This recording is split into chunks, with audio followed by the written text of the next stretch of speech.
a los tipos de servidores que vamos a trabajar, los componentes necesarios para montar un servidor y la puesta a punto de un servidor como tal. Son tres temas, digamos, que vamos a abordar. El día de mañana, como Vivi lo dijo, vamos a estar trabajando ya directamente sobre el detalle de cómo montarlo, o sea, en una parte ya práctica, para que ustedes tengan, digamos, un acercamiento un poco más detallado a lo que es el tema de los servidores y cómo nos van a ir ayudando. Si tienen alguna duda, alguna pregunta, con toda confianza nos pueden ir preguntando. Voy a tratar de estar un poco pendiente del chat, no les aseguro mucho, pero es la idea. Si de pronto alguien ya tiene la parte de, digamos, es una parte básica lo que vamos a ver hoy, lo advierto porque hay personas que yo sé manejan, digamos, mi primer servidor, yo lo monté como a los 12 años, entonces, pues, si tienen, digamos, alguna duda específica, si hay algún tema detallado sobre el cual quieran hablar, con el mayor gusto. ¿Listo? Entonces, no siendo más, vamos a iniciar. Hoy lo que les digo es una parte teórica. ¿Listo? Que es lo que vamos a ver hoy como tal. Un segundito, cerramos acá. Y Jessy, igual, si te parece, yo estoy pendiente del chat y Listo. cuando tú consideres, pues das una pausa y yo te paso las preguntas en caso tal de que haya. Así te Perfecto. voy a ayudar. Listo, Vivi, perfecto. Bueno, chicos. Hoy es la primera sesión, digamos, ya técnica de la parte de Cenasoft. La idea es que vamos a empezar esta ruta de habilitamiento y la idea es que se lleven unos conocimientos básicos. Yo soy especialista técnica en seguridad, por tanto, digamos que toda la parte de cómo instalar un servidor también vamos a hablar de algunos tips y algunos temas a nivel de seguridad, para que si en algún momento no solamente lo van a montar en su casa, sino de pronto están ya en un ámbito corporativo, en un ámbito laboral donde tengan que montarlo, hay cosas que hay que tener en cuenta para evitar fugas de información. Entonces, vamos a iniciar por una pequeña definición de qué es un servidor. Un servidor básicamente es un ordenador o es un equipo eh, informático que se encarga de transmitir información a diferentes ordenadores que se conectan a él. Entonces, básicamente, digamos que nosotros vamos a tener y vamos a encontrar en una compañía muchísimos tipos de servidores. Vamos a encontrar servidores físicos, que básicamente es cuando una empresa compra, eh, decimos nosotros, hierro. Básicamente es un equipo que se rackea, que se pone en un rack, se configura y está ahí físicamente.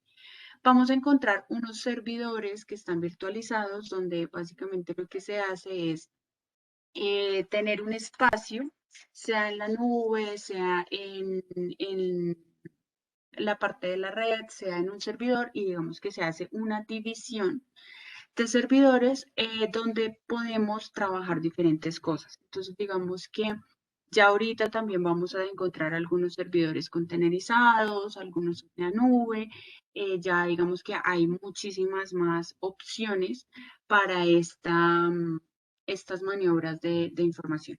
Entonces, la transmisión de información básicamente puede ser de ordenador a ordenador o digamos de personas a ordenador, que es cuando ya empezamos a trabajar también con usuarios finales.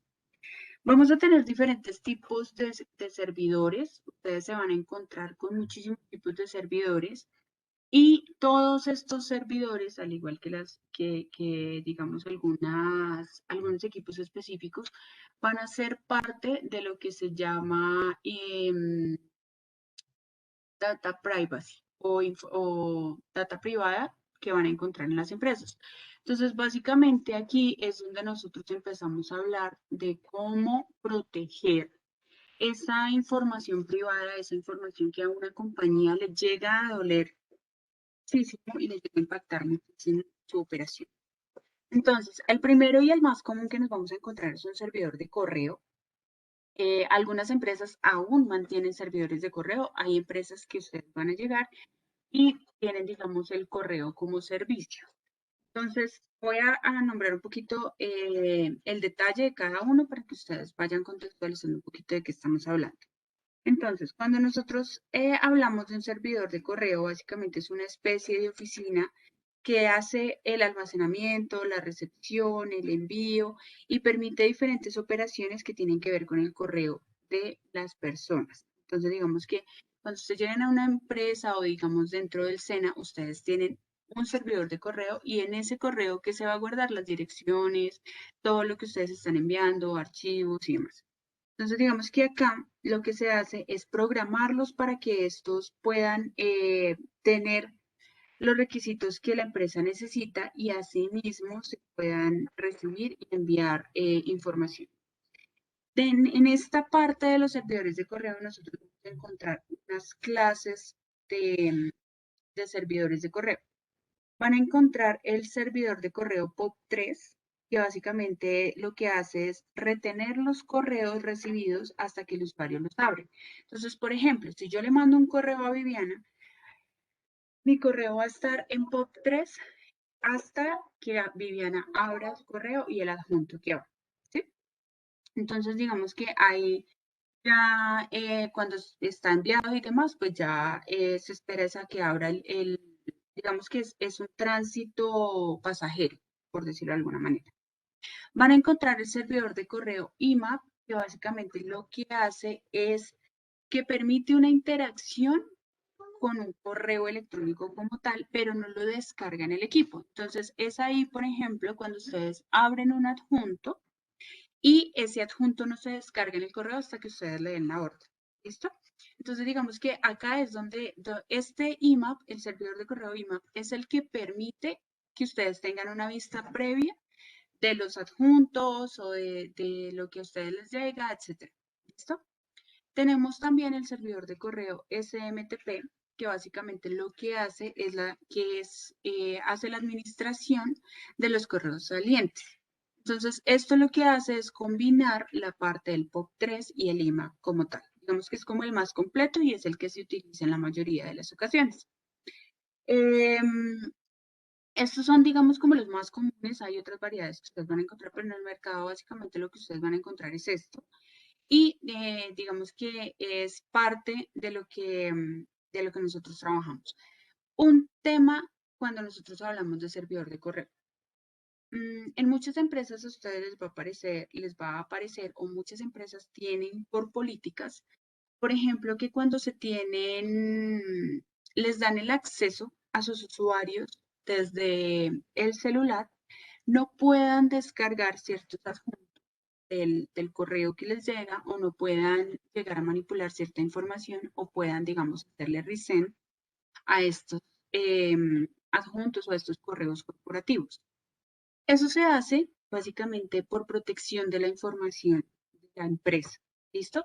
Entonces, eso no se maneja bajo un servidor de correo, sino eso se maneja bajo unas políticas del MDM que básicamente es el gestionador de los celulares de forma segura. Entonces, digamos que la mayoría de las empresas lo que hacen es tratar una gestión de dispositivos móviles, que es el MDM. Es una aplicación que se utiliza con un usuario local en los celulares para que puedan acceder a su servidor de correo y ese MDM es el que maneja básicamente las políticas de que no puedan hacer copias y demás. Algo muy parecido se maneja a nivel de infraestructura cuando ustedes van a tener, digamos, el portátil y tienen ciertas reglas de correo que no les permite, digamos, manejar información confidencial sino hasta cierto punto. ¿Listo? Entonces, este es el más antiguo que van a encontrar, es, digamos, de los más típicos que van a encontrar hasta la compañía más pequeña, compañías que pegan a la suite de Gmail, como para manejar también el tema de su servidor de correo. Vamos a encontrar la parte de los servidores web, que digamos, esto viene desde hace muchísimos años y existen más o menos desde lo que hace que se generan también las páginas web. O sea, estamos hablando de aproximadamente 25, 30 años que estoy manejando todo este tema para acá.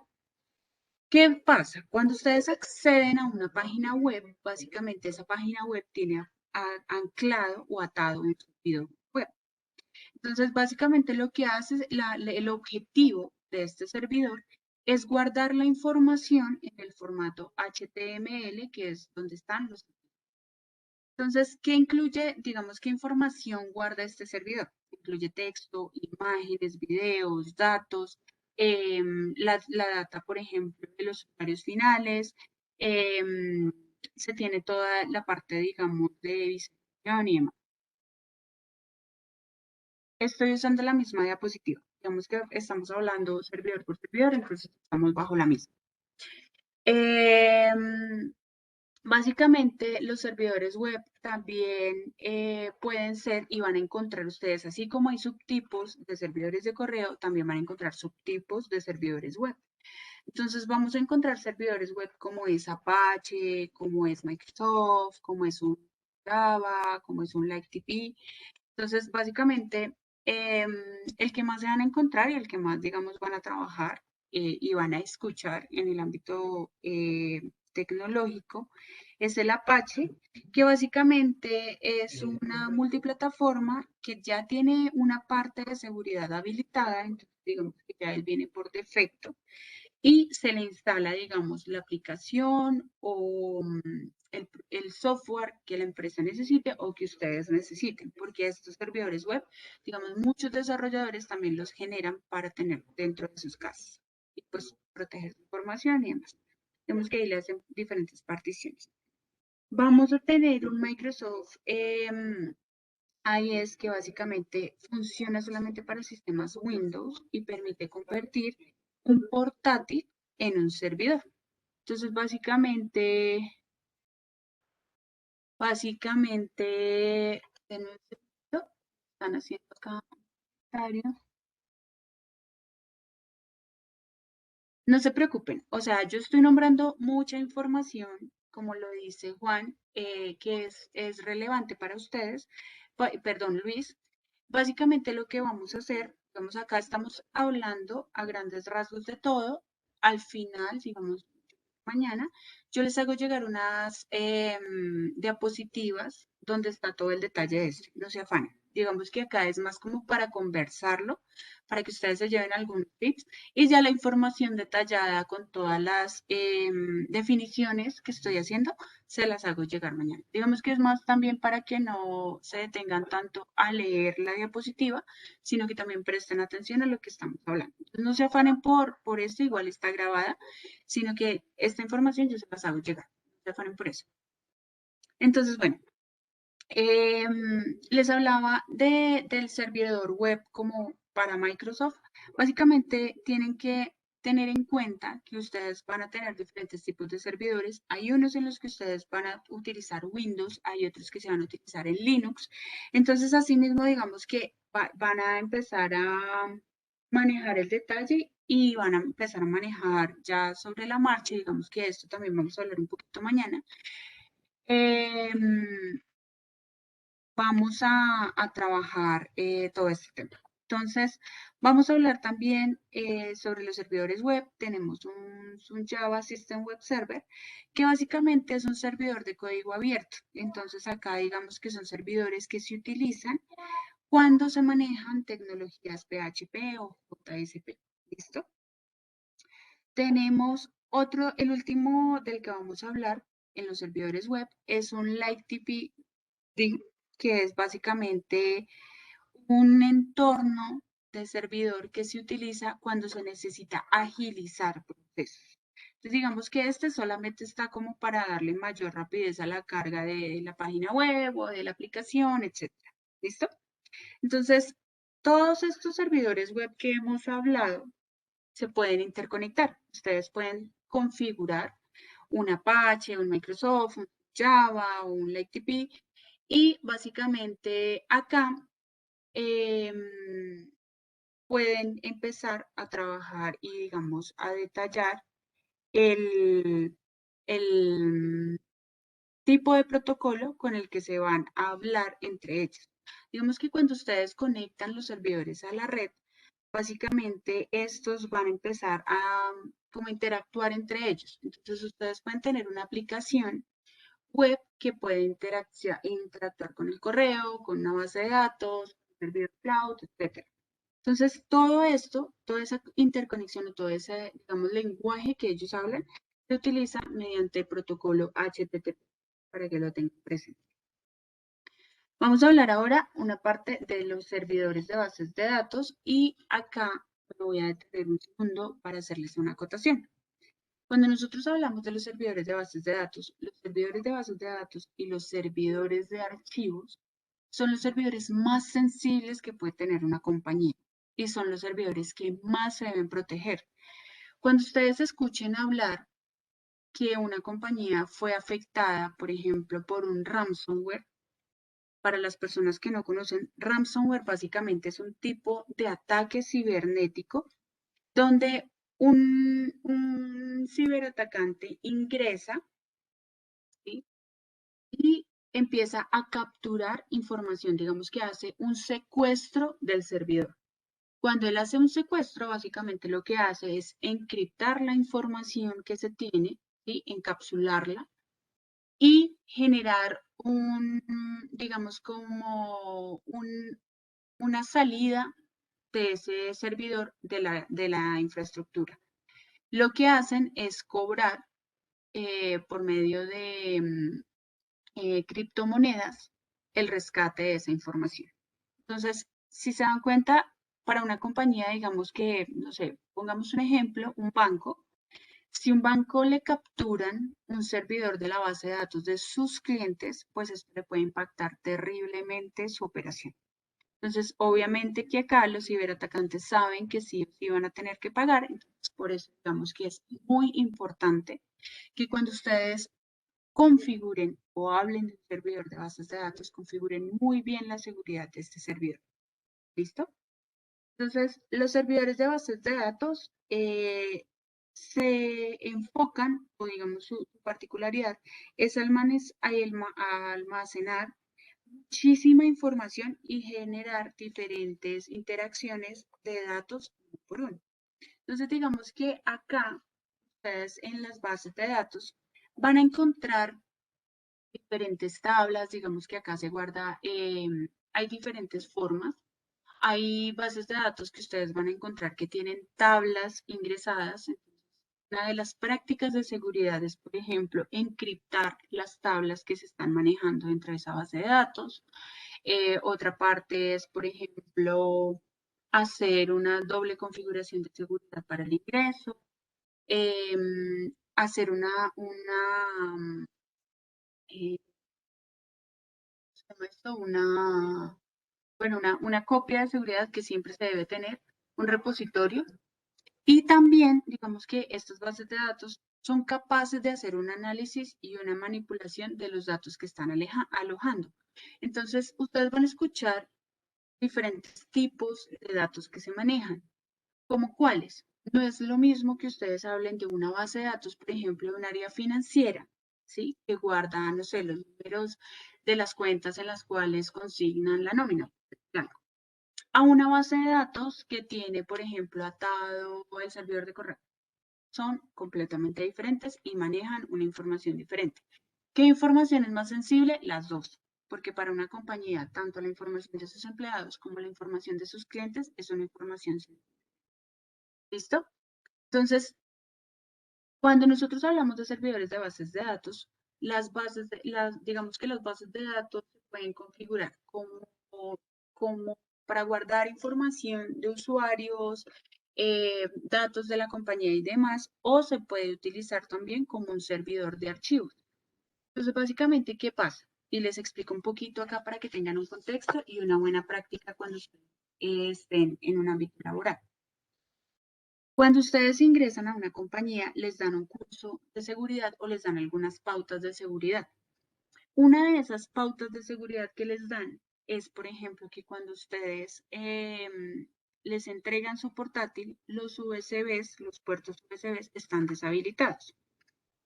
Muchas personas cuando necesitan, por ejemplo, sacar un informe no sé, del trabajo, algo que tienen que entregar, el tema, pues básicamente lo que pueden hacer es mandarse el archivo adjunto a su correo electrónico, ¿cierto? Muy mala práctica. Lo que acabo de describir es la fuga de información más fuerte que se tiene en las empresas. Entonces, un consejo, no lo hagan. Primero, porque la seguridad que tiene su correo de Gmail, de Hotmail, de cualquiera de los que nosotros usamos en el ámbito normal, Yahoo y demás, no tienen la misma seguridad y la misma encripción que el servidor de correo de una compañía. La mayoría de los servidores de correo de las compañías, cuando ustedes adjuntan el correo, un archivo, básicamente lo que hace es que él encapsula o enmascara ese archivo o lo encripta. Si ustedes lo mandan, digamos, un adjunto a través de su correo personal, eso no pasa. Y acá es donde ustedes pueden abrir una brecha de seguridad porque les pueden hackear su correo personal y se pueden robar la información de la compañía. Esto implica sanciones monetarias, implica investigaciones judiciales, porque ahorita el fraude digital también se judicializa y pues obviamente pueden perder el empleo y demás. Entonces, no es una muy buena práctica. Básicamente, para eso se utilizan los servidores de los archivos o de documentos. Entonces, lo que hacen estos servidores es guardar y alojar la información de forma local, de manera que si tú necesitas, por ejemplo, yo necesito ingresar a un archivo y lo voy a compartir con Viviana. Entonces, lo que se hace es alojar el archivo que vamos a trabajar las dos en ese servidor de archivos.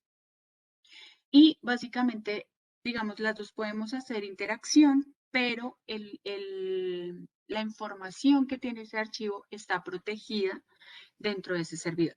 Entonces, en caso, digamos, de que, no sé, yo me voy de la compañía, pues yo no hago copia de ese archivo, no lo puedo llevar, digamos, dentro de la máquina o demás. ¿Listo? Digamos que las copias locales quedan atadas y se puede hacer un rastreo también de los archivos y las copias locales que se van haciendo en los portátiles.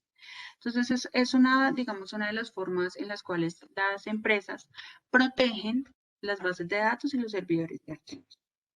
Ahorita que tenemos tantos clientes, digamos, migrando a la nube o tenemos tantas personas que hablan de toda la tecnología cloud, digamos que empezamos a ver también de un tiempo para acá que los servidores también se migraban a la nube. O sea que ya una empresa necesita un servidor, no tiene que invertir en un servidor físico. Ya digamos que lo que hacen es habilitar dentro de la nube que contratan unos servidores y bajo esos servidores manejan sus aplicaciones. Acá digamos que podemos hablar un poco de la parte de containerización para las personas que no, digamos, ahí están un poco contextualizadas con la parte de containerización. Hay una nueva forma de manejar las aplicaciones en la nube. Entonces, digamos que anteriormente lo que se hacía era como una aplicación tiene 7 servicios, entonces está la aplicación y los 7 servicios bajo el mismo servidor y se maneja de la misma manera. Con la containerización, lo que se hizo es hacer como, hagan de cuenta que en un servidor se hacen diferentes casitas o diferentes habitaciones y se manejan los microservicios de las aplicaciones digamos, en esos espacios, en esas divisiones que se hacen. ¿Esto en qué nos ayuda? Permite mejor utilización de recursos, mejor implementación de las aplicaciones. Los microservicios nos permiten también tener mayor rapidez y asimismo, digamos que la compañía puede ir montando su aplicación por fases, de forma que cuando termina y digamos algún microservicio falla, es un microservicio el que está fallando y no toda la aplicación como se percibe cuando está sin containerizar. Entonces, digamos que es algo de lo que los invito a que estudien un poco, a que lean. Igual yo dentro de las memorias de la reunión que les voy a mandar, unos links súper chéveres que están para que ustedes puedan ver algunos videos y algún detalle, digamos, de la parte de containerización, que es bastante interesante y digamos que es la tendencia. Si les digo la verdad, yo creo que de aquí a unos 10 años ya no vamos a tener servidores físicos, servidores de hardware, sino vamos a tener más servidores cloud, porque es mucho más fácil para una compañía, monetariamente es mucho más rentable, etc. Entonces, digamos que los invito de pronto a profundizar un poquito en la parte de los servidores cloud. Igual lo que les digo, les voy a mandar en las memorias una información bastante interesante para que la puedan leer. Si cualquier cosa tienen, digamos, alguna duda sobre lo que les voy a enviar, les voy a adjuntar en ese link mi correo para que cualquier pregunta me la puedan hacer. O si no, hacemos la próxima semana una sesión de preguntas y respuestas o mañana. No se preocupen, por eso no hay lío. Vamos a hablar ahora de los servidores de DNS. Básicamente, estos servidores se encargan de hacer la gestión de los nombres de los dominios de las páginas web. Entonces, por ejemplo, si ustedes van a entrar al SENA, entonces www.sena.org.co, listo. Ese dominio está, digamos, protegido y está gestionado bajo un servidor de DNS. Entonces, esto es un tema, digamos, que algunas compañías se encargan de tener muchos servidores de DNS y rentarlos a empresas para que puedan tener, digamos, su nombre y demás, y pues, digamos, ahí se paga como un servicio. Entonces, básicamente, para dejarles muy el detalle de un servidor DNS, lo que hacen es trabajar entre vincular el dominio del sitio web con la IP que lleva a ese dominio. ¿Listo? Entonces, básicamente ahí es simplemente un servidor que nos ayuda a hacer esta gestión del nombre, a que, por ejemplo, hay un tipo de ataque que se llama el ataque de DNS, que básicamente lo que hace es cambiar esa IP. Entonces, lo que hace es, por ejemplo, monta una fachada donde ustedes entran y ven la misma página exactamente igual, por ejemplo, de Gmail. Ven exacto, para ustedes no es perceptible, está la misma página, la misma interfaz web, pero cuando ustedes ingresan, esa información que ustedes están ingresando no se está yendo hacia, digamos, el servidor DNS original, sino se está enrutando a una base de datos sportiva o una base de datos clonada, por decirlo de alguna manera. Esto lo hacen muchísimo y este tipo de ataque es un ataque muy fácil de hacer. También digamos que a veces aplica un SQL injection, que básicamente es coger unas líneas de código e insertarlas dentro del código de la página web. Funcionan muy parecido, pero básicamente lo que hacen es para robar información. ¿No? Sí, Teddy, es tipo de ataque y es, digamos, uno de los tipos de ataques más fuertes que se pueden llegar a manejar. Entonces, consejos cuando ustedes vayan a ingresar a una página web. Siempre revisen que cuando ustedes ingresan al mano izquierda del navegador van a encontrar un candadito. Y ese candado está cerrado o de pronto le ven que está en rojo o con un rayo como en la parte de abajo, ingresen. Es preferible que ustedes, digamos, instalen. Hay unos programas que les ayudan como a detectar cuando las páginas no son confiables. Entonces, digamos que eso les ayuda a evitar ataques de DNS. ¿Listo? Para que lo tengan presente y siempre, sobre todo cuando ustedes estén en una empresa y estén entrando por, digamos, por la VPN o algo, alguna página web, es importante que lo tengan presente porque así pueden abrir una brecha de seguridad.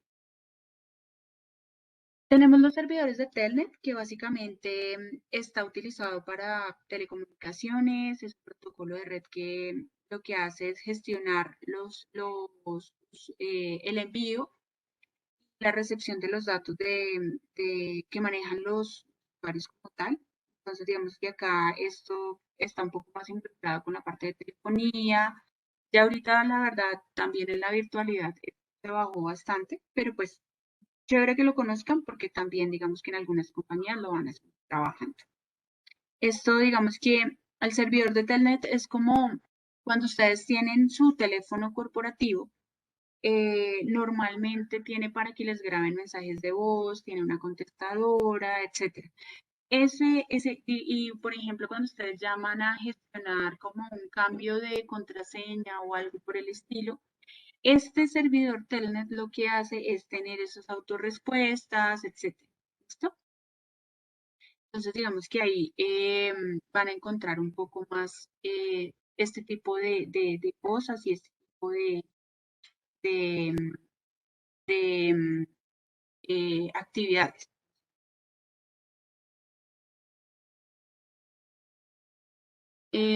Andrés Calderón pregunta si está siendo grabada la sesión. Si la sesión se está grabando y se les envía el link para que puedan ingresar. Por último, vamos a hablar del servidor SIP. Entonces, es conocido como el proxy SIP, básicamente. Lo van a encontrar muchas veces, les van a hablar más de, es que el proxy está fallando, es que tengo que configurar una regla en el proxy, bla, bla, servidor proxy. Básicamente lo que hace y de lo que se encarga este servidor es de establecer la conexión para las llamadas telefónicas por Internet. Entonces, esto lo que les permite es, por ejemplo, cuando ustedes van a usar plataformas como son Skype, como son, hay un programa de y hay un programa de Avaya también, entonces ahí digamos em, el servidor. ¿Listo? Este no transmite, digamos, la parte de audio y video al tiempo, ¿no? Solamente, digamos, lo que hace es almacenar la dirección IP de destino, la dirección IP que está generando la llamada y genera la comunicación, pero no hace, digamos, la transmisión de video y eso, no. Digamos que ya es el tipo de servidor de red que se maneja, ¿no? Muchas empresas, digamos que trabajan enfocándose básicamente en hacer la gestión de servidores. Y hay empresas que contratan, digamos, les pongo un contexto. Actualmente, las empresas no compran y no invierten tanto en hacer compras de servidores porque pues es muy caro. Realmente comprar un servidor puede costar entre, no sé, 14 a 20 millones por ahí. Barato, de los más básicos. Entonces, lo que hacen la mayoría de las empresas es que han empezado a subcontratar los servicios de gestión de servidores.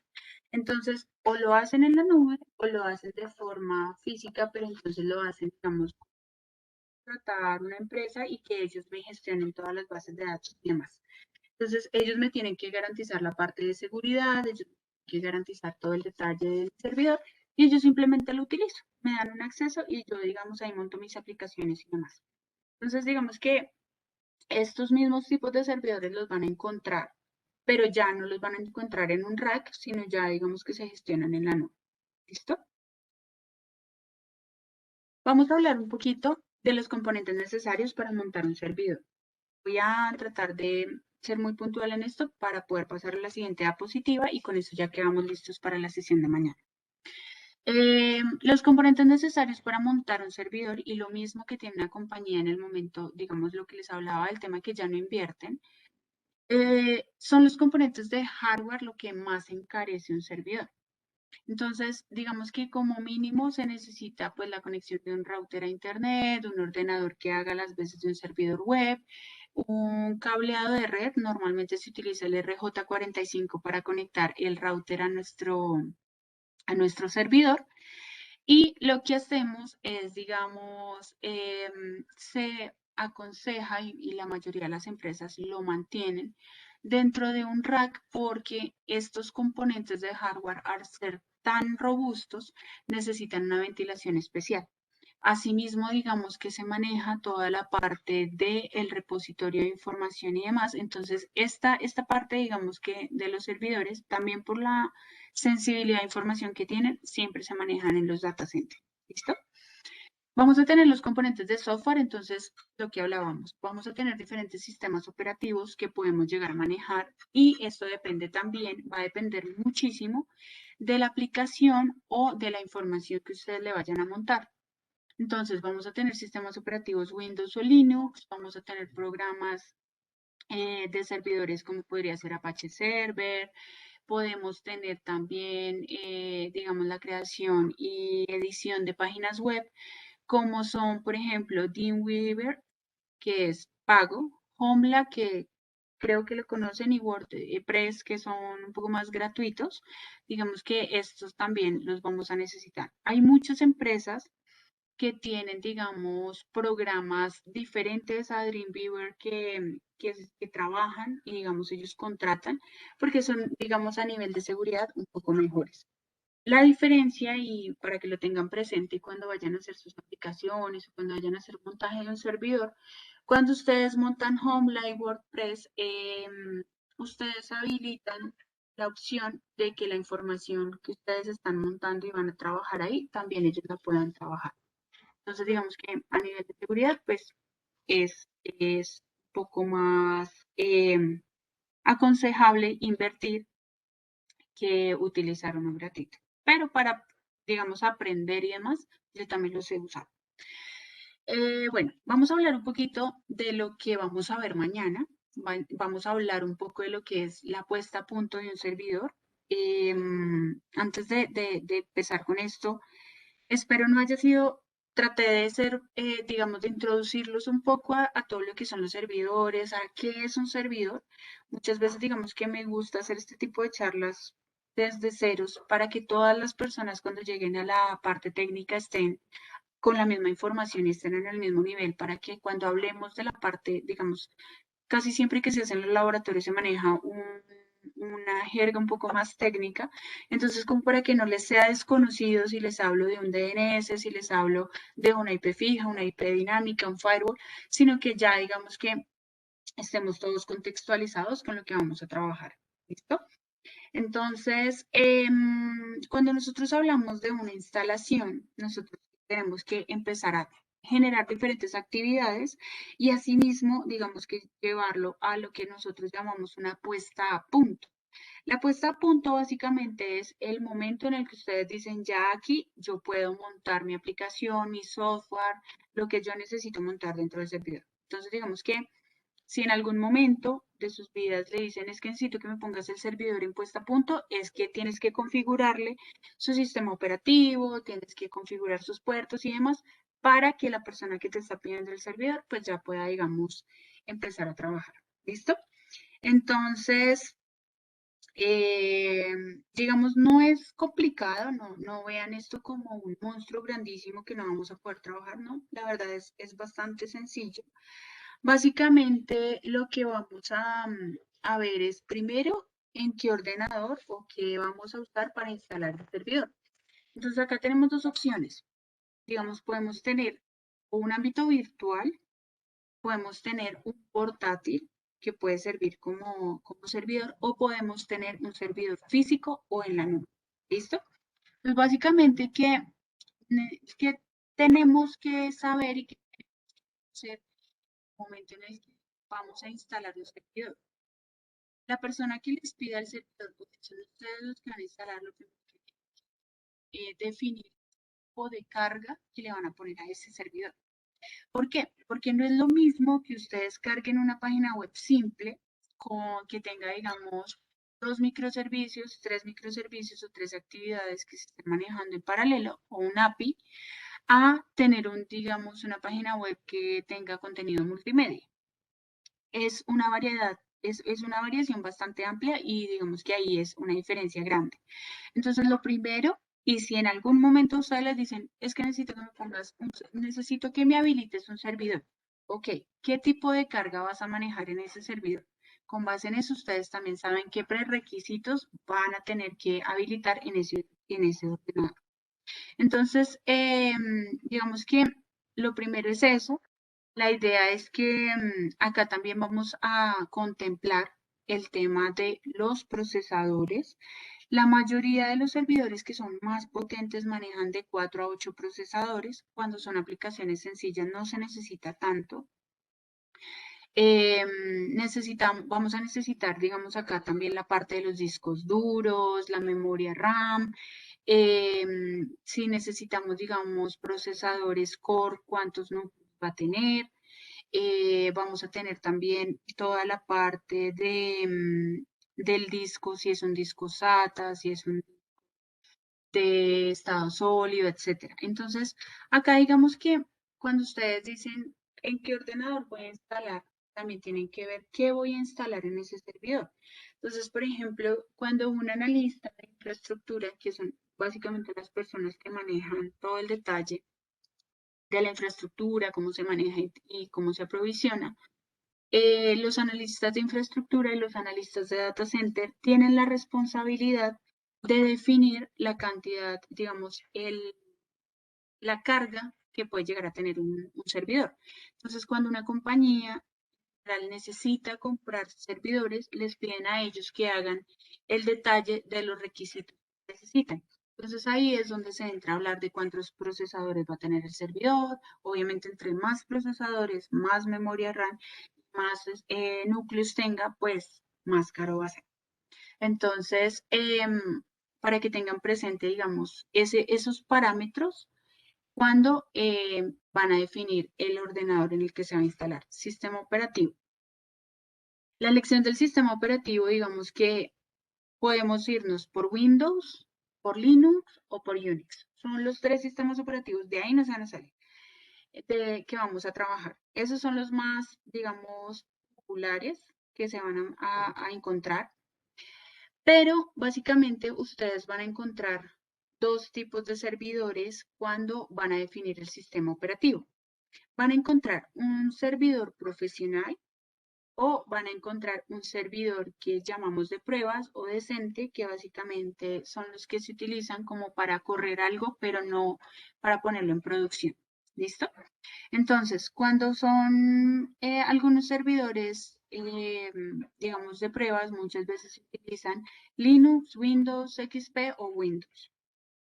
Cuando ya son servidores profesionales, se utiliza Windows Server 2008, 2012 en adelante. ¿Listo? Entonces son puntos importantes para que ustedes lo tengan en cuenta en el momento de definir el sistema operativo. Cuando ustedes trabajan con desarrolladores, trabajan con personas que están definiendo sus aplicaciones, estos detalles se los dan ellos. ¿Listo? Entonces siempre, si no se los dan, pregúntenos. Elegir el programa del servidor, pues bueno, acá básicamente es definir si vamos a trabajar un Apache Server, que es de los mejores y los que más se manejan cuando tenemos servidores. Básicamente es gratuito, se maneja bajo versiones de Windows, entonces es mucho más sencillo de descargar y todo, y pues no se toma tanto tiempo con órdenes de compra y demás. Tenemos el Internet Information Server, que básicamente es el IIS que van a encontrar. Esto viene con Windows XP Profesional de 2000 en adelante. El problema de este servidor es que consume bastantes recursos. El problema de este servidor es que consume muchísimos recursos y el rendimiento no llega a ser igual que el Apache. Entonces el Apache es un poco más liviano, no me consume tantos recursos que puedo utilizar para mi aplicación o mi información. Entonces digamos que la mayoría de las empresas y en la mayoría de los casos se utiliza Apache Server. Bueno, la línea de conexión a Internet, pues es, digamos, de lo más básico que necesitan tener para poder mantener la información actualizada dentro del servidor. Y pues acá digamos que también necesitamos saber qué tipo de página web vamos a tener y qué necesitamos manejar para así mismo tener el ancho de banda de la conexión. ¿Listo? Vamos a hablar un poquito de abrir los puertos del router y acá me detengo a hacerles un detalle. Cuando ustedes configuren un servidor y sea un servidor corporativo o sea un servidor de pruebas, siempre detallen los puertos que van a quedar habilitados en ese servidor. ¿Por qué? Una de las brechas de seguridad más grandes que ustedes pueden encontrar en una compañía y las puertas traseras que se abren son por puertos mal configurados. Entonces, siempre, y si ustedes tienen el tiempo y tienen, digamos, se quieren meter por una línea técnica de implementación, detallen muy bien y tómenlo como costumbre siempre definir bien los puertos del router, cuáles abren. Cuando ustedes hagan certificaciones, por ejemplo, como la de Cisco, la CCNA, que les enseña todo el tema de la gestión de la red, hay unos comandos con los que ustedes abren todos los puertos y muchas personas por practicidad los utilizan en las configuraciones y es un gran error. En el momento en el que se abren todos los puertos, el servidor queda completamente expuesto y por ahí es una brecha de seguridad que se puede manejar y es de los ataques más comunes que tienen las empresas. Entonces, eso es lo que nosotros llamamos una puerta trasera que dejan abierta. Entonces, pilas con la configuración de los puertos. Contratar el dominio. Básicamente, el dominio es el nombre del dominio, es lo que identifica una compañía, es lo que identifica su página web y esto debe ser contratado. Entonces, digamos ahí, si ustedes quieren, hay unas partes donde ustedes pueden contratar esos dominios para que puedan manejar, para que los puedan manejar, digamos, como para pruebas y demás. ¿Listo? Entonces, es un punto importante que lo pueden tener ahí presente. Tener una IP fija y una IP dinámica, siempre que ustedes van a montar un servidor, tienen que ir con la persona de infraestructura, la persona de redes y decirle, necesito una IP fija y una IP dinámica, dependiendo de lo que ustedes van a manejar. Consejo, una IP fija para que no vayan a tener complicaciones. Y básicamente es tener esa IP fija y contratar el servicio para que, digamos, las direcciones IP que se van a manejar dentro del servidor puedan estar atadas a esa IP y las puedan rastrear. ¿Listo? Entonces es importante que tengan eso y que lo pidan siempre que ustedes vayan a montar un servidor. Por último, es configurar el firewall. Entonces, a través de la IP de Internet pueden acceder a otros usuarios a tu servidor, pueden, digamos, ver lo que tú has puesto dentro, pueden acceder a la aplicación, pueden tener, digamos, ahí detalles de las conexiones al servidor y demás. Entonces, el firewall tiene unas reglas que permite ese tipo de conexiones. No se les haga raro que ustedes no le dijeron a la persona de redes que van a montar un servidor y su servidor no tenga salida a Internet, no pueda tener, digamos, conexiones cuando les hacen un ingreso desde una IP que está fuera de la empresa, no lo pueden acceder porque son configuraciones del firewall. Entonces, hay servidores, para que lo tengan muy presente, hay servidores que no tienen salida a Internet fuera de la compañía. Servidores que solamente tienen acceso local. Entonces, eso es importante y la configuración del firewall es fundamental y es, digamos, la primera cosa que se debe tener bien organizada en una empresa para evitar ataques de red. ¿Listo? Entonces, bueno, lo que vamos a estar viendo mañana es precisamente, yo voy a mandarles lo que les decía, la información para que ustedes puedan tener detalle todo lo que se habló hoy. Y lo que vamos a hacer mañana básicamente es la instalación como tal de un servidor para que ustedes vayan viendo el paso a paso cómo se va a configurar. ¿Listo? Puntos importantes. Tengan presente que, digamos, hay temas de seguridad y temas de red que ustedes deben conocer para hacer este tipo de configuraciones dentro de un servidor. Mañana las vamos a estar viendo, vamos a estar hablando un poco más al detalle de ellas, por eso no se afanen. Les voy a enviar, digamos, unos temas que son importantes, que ustedes tengan claros para cuando van a hacer este tipo de actividades, pero más se los voy a mandar como para su gestión personal, digamos, para que conozcan, para que se vayan dateando y vayan ampliando su espectro técnico, más que para la sesión de mañana. ¿Listo? Entonces, por mi parte era lo que tenía para presentarles. Espero les haya sido de valor y de verdad les haya servido y les haya gustado la presentación. Yo les voy a mandar todo el detalle, el desglose de todos los que son, yo sé que son de bastante utilidad, pero digamos que dentro de las presentaciones que hacemos tratamos de manejar temas muy puntuales para que digamos, no se dispersen tanto, ¿listo? Dentro de la presentación. No sé, Vivi, si hay algo adicional que quieras. Mi Jessy, no, primero a ti agradecerte, estuvo súper interesante, yo también acá aproveché para entender muchas cosas, muchas gracias por compartir con nosotros tu conocimiento y experiencia.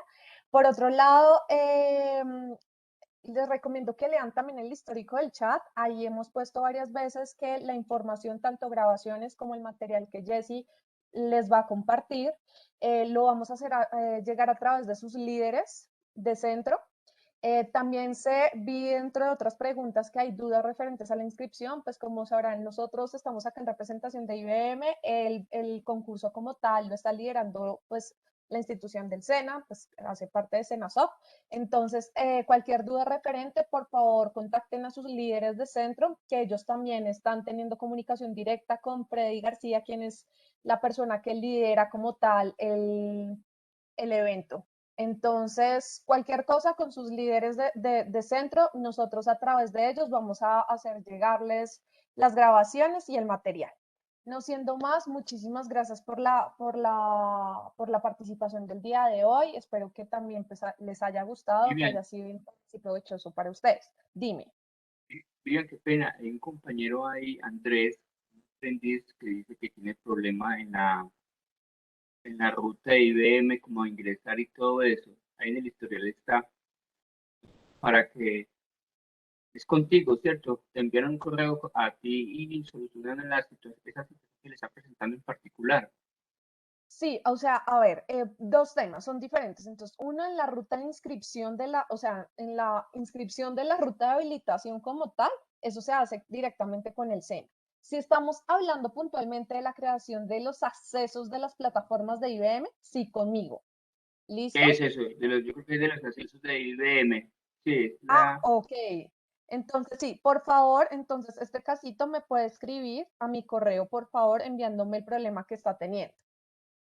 ¿Listo? Ahí le compartí mi correo electrónico. muchas gracias. No, a ti. Gracias también pues por hacer el comentario. Y simplemente también me acaba de ver una pregunta reciente. Recuerden que todas las sesiones van a ser a partir de hoy, jueves y viernes a las 8 de la mañana, de 8 a 9. Entonces mañana nos vemos a las 8 de la mañana por este mismo canal.